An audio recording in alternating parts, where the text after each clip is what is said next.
Hello' guys, good evening. কেনে আছে আপোনালোকে? আশা কৰোঁ আপোনালোকে চবেই ভালে আছে। আমিও ঈশ্বৰৰ আশীৰ্বাদত ভালে আছোঁ, গোটেই পৰিয়ালটো।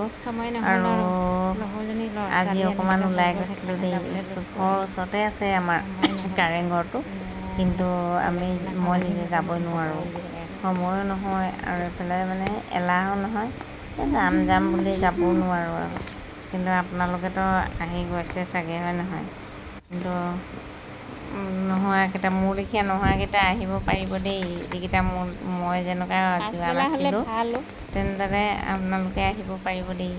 বহুত চাফা, ভিতৰতো ইমানেই ধুনীয়া চাফা, কিন্তু ভিতৰত সোমাবলৈ ওপৰলৈ যাবলৈ মোক ভয় লাগিলে মই নগ'লোঁ আপোনালোকক দেখুৱালোঁ। এনেই তলে সোমালোঁ আৰু ভাল লাগিছে। আহিব দেই আপোনালোকে। এতিয়া জানুৱাৰীততো বহুত মানুহ থাকে, জানুৱাৰী ফেব্ৰুৱাৰীত চবেই আহিব দেই। Bye bye.